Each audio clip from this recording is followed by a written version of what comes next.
Subscribe करें ऐसे समाचार को और प्रेस करें इस बेल आइकन को ताकि आपको मिलती रहे हर अपडेट। हमारे देश में बहुत दिनों से ये बहस चलती चली आ रही है कि कुछ लोग अपने को ये कहते हैं कि हम यहाँ के असली रहने वाले हैं और बाकी सब लोग बाहर के आए हैं, इसलिए वो मेहमान हैं और कुछ दिनों बाद उनको चले जाना चाहिए, और अगर वो खुद से जाने को तैयार ना हो तो उनको भेजने की तैयारी करना चाहिए। इसलिए ज़रूरी ये है कि हम ये समझने की कोशिश करें कि आखिर हमारे मुल्क की जो पूरी आबादी है इंसानों की, वो कहाँ से आई, कैसे बनी और वक्त के साथ साथ कैसे वो बदली है।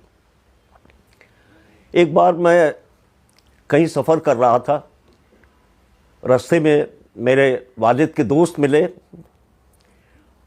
जिन्होंने शायद मुझे पहली बार देखा था। वो देखते ही मुझे पहचान लिया उन्होंने कि अरे आप, लगता है कि आप उनके बेटे हैं।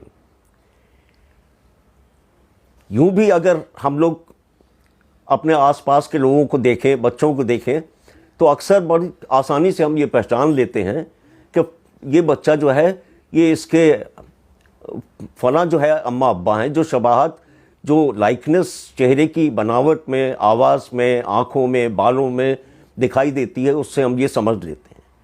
लेकिन इन सब को समझने के लिए, इसकी सच्चाई जानने के लिए जो है, वो पिछले 10-15 सालों में ख़ास तौर से एक साइंस की एक ब्रांच जो कहलाती है जेनेटिक्स, उसमें बहुत तरक्की हुई, बहुत चीज़ें मालूम हुई, और उसके ज़रिए हम इस सच्चाई को अब बहुत अच्छी तरह से जान सकते हैं। शायद बहुत सारे लोगों ने नाम सुना हो, एक साइंटिस्ट थे रॉबर्ट हुक, जो न्यूटन के कंटेम्प्रेरी थे, और बच्चे जो स्कूलों में साइंस पढ़ते हैं उन्होंने हुक के नाम से स्प्रिंग के लॉज पढ़े होंगे। लेकिन शायद बहुत कम लोगों को ये मालूम होगा कि हुक पहला साइंसदान था जिसने ये डिस्कवर किया कि चाहे वो जानदार हो, चाहे वो पेड़ पौधे हों, वो सब जो है बहुत सारे सेल्स से बने हैं।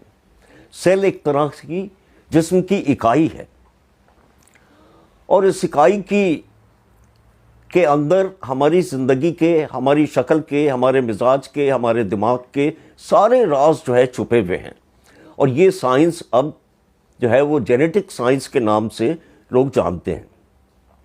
रॉबर्ट हुक के बाद सेल की डिस्कवरी, सेल के अंदर का उसका स्ट्रक्चर बिल्कुल एक जासूसी नावल की तरह से है। लोगों ने नाम सुना हो मेंडल के एक्सपेरिमेंट का, और उसके बाद डबल हेलिक्स डीएनए की डिस्कवरी। ये सब मालूम होने के बाद हम बहुत इत्मीनान से और बहुत यकीन के साथ ये कह सकते हैं कि हर इंसान के सेल के अंदर क्या चीज़ें हैं। इसका मैं थोड़ा सा जिक्र ज़रूर कर दूं, इसलिए कि इससे बहुत मदद मिलेगी आगे की बात को समझने के लिए। हर इंसान के सेल के अंदर एक न्यूक्लियस होता है, और उस न्यूक्लियस में 23 पेयर क्रोमोसोम्स के होते हैं। इनमें एक पेयर जो है वो बहुत ख़ास होता है, वो इंसान का लिंग यानी सेक्स को तय करता है। इसमें इन 23 पेयर में से हर पेयर का एक हिस्सा आपको अपनी माँ से मिलता है, और एक हिस्सा जो है आपके बाप से मिलता है। 23वां पेयर ख़ास तौर से बहुत अहम है, क्योंकि ये आदमी का लिंग तय करता है। इसमें अगर XY हो तो आदमी जो है वो पुरुष बनता है, और XX हो तो आदमी जो है वो औरत बनता है। तो Y क्रोमोसोम की अगर हम पहचान करें तो उससे मालूम हो जाएगा कि ये हमारे बाप के पास से हमको मिला है, तो हमारे बाप की पहचान हो जाएगी। सेल के न्यूक्लियस के बाहर एक और क्रोमोसोम होता है जो माइटोकॉन्ड्रियल डीएनए कहलाता है। ये हर शख्स को सिर्फ अपनी माँ से मिलता है। माँ से मिलेगा, फिर नानी से मिलेगा, नानी की माँ से मिलेगा। इस तरह से हम सैकड़ों साल पहले अपनी माँ से मिले हुए इस क्रोमोसोम को अपने अंदर छुपाए रहते हैं। इस साइंस ने हमको बहुत एक अजीब तरह की معلومات جو ہے فراہم کی، اور یہ ایک بالکل جاسوسی ناول کی طرح سے۔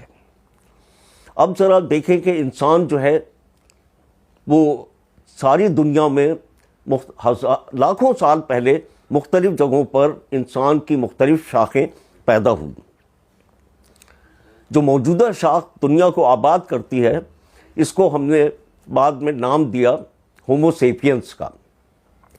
تھوڑی سی انکساری کی کمی ہے اس نام میں، اور مائٹوکونڈریل جو ہومو سیپین کا نام جو ہے وہ یہ اس کا اصلی مطلب یہ ہے کہ عقل مند انسان کی اور بھی شاخیں ہوئیں۔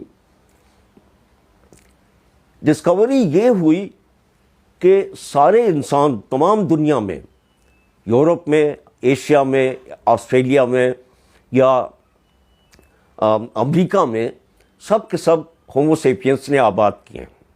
اب اگر ہم تمام دنیا کے مختلف آبادی کے لوگوں کی جو سیل کی انالیسس کریں تو جو چیز سامنے آئی وہ سب کے لیے چونکانے والی ہے کہ تمام دنیا کے سارے انسان تقریباً 80,000 سال پہلے افریقہ میں ایک ماں اور ایک باپ کی اولاد ہیں۔ اور یہ اس لیے معلوم ہو پایا کہ ہمارے جو ڈی این اے ہے، ہمارے سیل کے اندر حصہ ہے، اس کی انالیسس سے یہ معلوم ہوا کہ سب کا ڈی این اے، مائٹوکونڈریل ڈی این اے جو ہے وہ ایک ہی ہے، اور یہ شاخ 80,000 سال پہلے ڈسکور ہوئی۔ ہندوستان میں جو ہومو سیپینس آئے وہ تقریباً 65 سے لے کے 70,000 سال پہلے آئے، اور ان کے افریقہ سے یہ چل کے عرب پہنچے، اور عرب کے راستے ہوتے ہوئے سمندر کے کنارے کنارے جو ہے وہ ہندوستان پہنچے۔ ہندوستان میں پہلے سے انسانوں کی اور شاخیں موجود تھیں، لیکن یہ شاخیں زیادہ تر سینٹرل انڈیا کے اندر تھیں۔ تو آنے والے ہومو سیپینس ہمالیہ کے راستے اور کچھ سمندر کے راستے گجرات کی طرف کنارے کنارے بڑھتے رہے، اور یہی ہومو سیپینس جو ہیں وہ ہمالیہ کے راستے جو آئے وہ آگے بڑھتے گئے، ساؤتھ ایسٹ ایشیا گئے اور آسٹریلیا کو جا کے آباد کیا۔ دلچسپ بات یہ ہے کہ آسٹریلیا میں ہومو سیپینس تقریباً جو ہے وہ 65 ہزار سال پہلے پہنچ گئے، جبکہ یورپ میں ہومو سیپینس جو ہیں وہ تقریباً 16,000 سال پہلے پہنچے۔ اب ہندوستان کی موجودہ پاپولیشن کی اگر ہم انالیسس کریں تو معلوم یہ ہوتا ہے کہ چاہے وہ کسی ٹرائبل علاقے کے انسانوں کو دیکھیں، چاہے وہ نئی دلی میں رہنے والے بہت امیر لوگوں کو کے ڈی این اے کی انالیسس کریں، چاہے وہ برہمن کی کریں، چاہے شودر کی کریں، سب ہی ایک ماں اور ایک باپ کی افریقہ سے پیدا ہونے والی اولاد ہے۔ اس لیے یہ بحث سائنس نے ہمیشہ کے لیے ختم کر دی کہ فلاں ریس جو ہے وہ اونچی ہے، فلاں ریس جو ہے نیچی ہے۔ ہم سب کے مائٹوکونڈریل ڈی این اے ایک ہی ماں سے ہیں۔